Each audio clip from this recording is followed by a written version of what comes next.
Viewer discretion is advised. This series covers real events involving violence, crime and strong language that some viewers may find distressing. The content is intended for mature audiences. Please proceed with caution.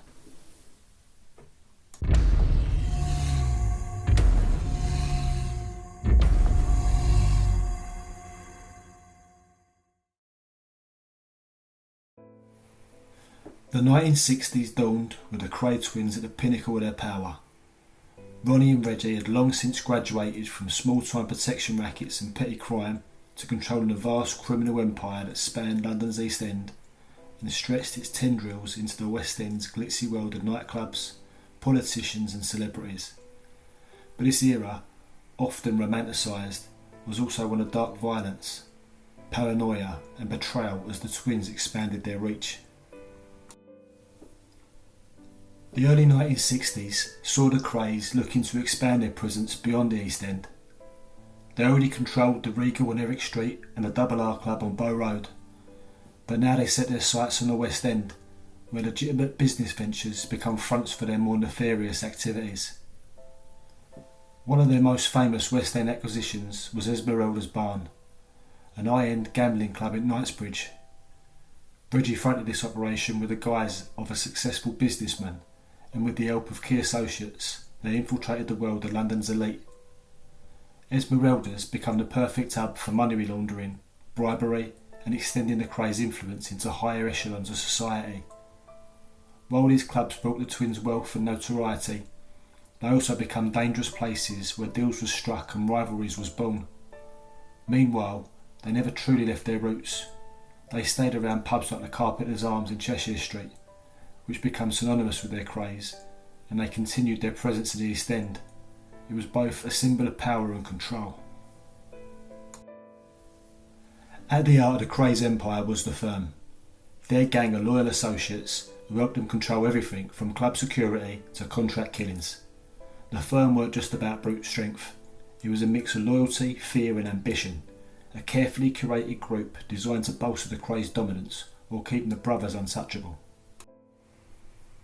Key figures in the firm included Albert Donahue, a trusted lieutenant who acted as one of the Krays' enforcers. His loyalty was later tested, but during the height of the twins' reign, Donahue was a key player in their operations.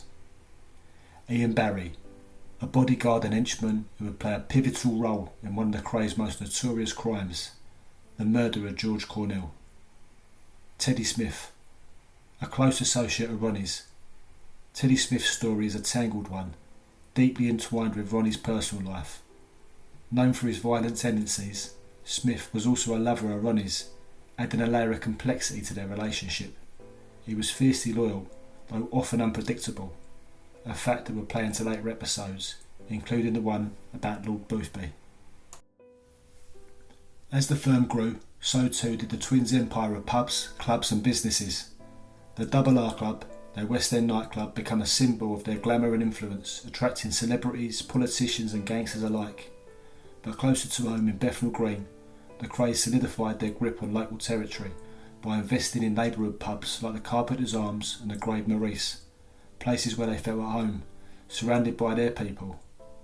These were the true nerve centres of their operations, far removed from the notoriety of the Blind Beggar, which we'll cover later in this episode.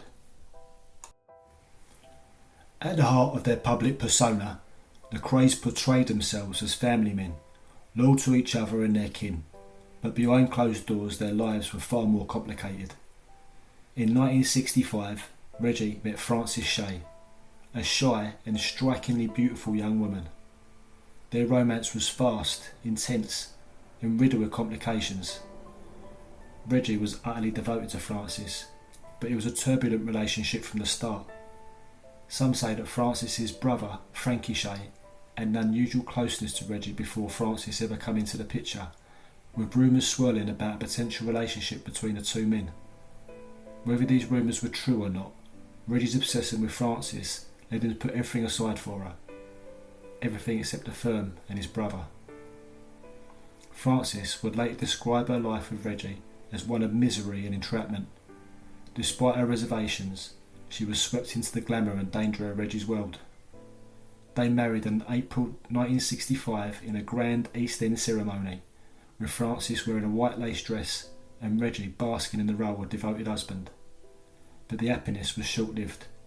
Their marriage was marred by Reggie's loyalty to Ronnie and his violent lifestyle. Ronnie, for his part, had never hidden his homosexuality. In the macho world of 1960s gangsters, this was almost unheard of, but Ronnie was unflinching in his openness. He carried on numerous relationships with men, often very young men he met in the clubs he frequented. It was an open secret. Anyone who dared question faced Ronnie's explosive temper. His sexuality became another weapon he used to manipulate, control and intimidate those around him. It was rumoured that Ronnie had romantic feelings for Teddy Smith, one of his closest confidants. Though this relationship was fraught with tension, Ronnie's violent outbursts combined with his growing paranoia made it dangerous to be close to him, yet Teddy remained a loyal part of the firm. As Reggie's marriage began to crumble, Frances fell into a deep depression. She couldn't cope with the violence, the criminal world, or Reggie's inability to break free from his brother. Her story would end in tragedy, but we'll return to that in a later episode. Though their public image was that of suave businessmen, behind the scenes the Krays were becoming more unhinged, especially Ronnie. His deteriorating mental health, exacerbated by his violent temper and increasingly erratic behaviour, became harder to ignore. In 1959, after an outburst, Ronnie was diagnosed with paranoid schizophrenia. His volatility and outbursts of violence led to this being sectioned under the Mental Health Act. He was placed in Longgrove Hospital, a secure psychiatric facility, but even from inside the walls of the institution, Ronnie's influence remained strong. Reg, ever loyal to his twin, concocted a plan to help Ronnie escape.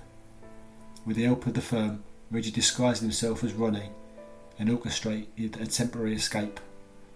Though short-lived, the stunt solidified the twins' mythos as untouchable. Even mental health institutions couldn't hold them. The section, however, did little to curb Ronnie's violence. Upon his release, he resumed his role with a new sense of vengeance. His paranoia worsened, leading to one of the most infamous killings of the decade. Despite the enduring association between the Krays and the Blind Beggar, it's important to note that this pub was not a regular spot for Ronnie and Reggie. In fact, they rarely set foot inside it. Their typical watering holes were pubs much closer to home in Bethnal Green. The aforementioned Carpenter's Arms in Cheshire Street, a pub the twins eventually owned, was a favourite, as well as the Grave Maurice, which was just down the road from where they grew up.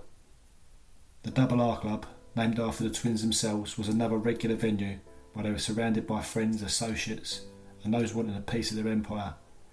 These pubs were essentially outposts of their criminal network, reflecting the brothers' roots and the desire to control their territory. The Blind Beggar, by contrast, weren't a Kray stronghold. It was a simple, traditional East End pub located on Whitechapel Road, far enough from their own turf that it weren't part of their daily rounds. Yet it would become a landmark forever tied to the Krays, simply because it was the site of one of their most infamous murders. George Cornell weren't always an enemy of the Krays. In fact, he grew up in the same East End streets as the twins and had known them since childhood. But George moved away from the East End and found himself drawn into a different circle of criminals. Cornell eventually aligned himself with the Richardson Gang in South London.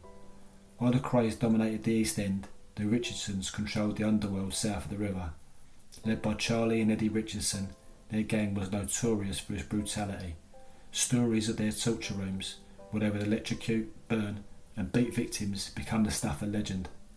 Yet despite their fearsome reputation, the Richardsons operated largely under the radar. They preferred to avoid the limelight, in stark contrast to the Krays, whose names and faces were plastered across London's tabloids. For Ronnie, however, the Richardsons gang posed a challenge. He didn't just see them as rivals, he was fascinated by their brutality and wanted to join forces with them. But Charlie Richardson had little interest in the Krays.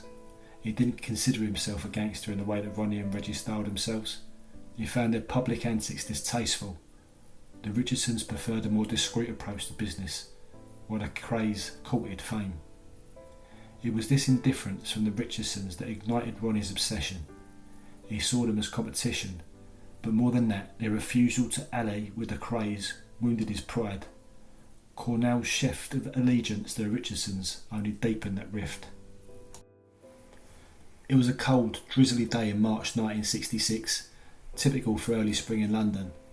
Inside the Blind Beggar, the warmth from the low lighting, plus a heavy scent of cigarette smoke mixed with beer, offered some reprieve from outside. The pub with its long wooden bar and stained glass windows had been a fixture of East End for centuries, a place where locals gathered after work, not a notorious gangster hangout. George Cornell sat at the bar chatting with a friend.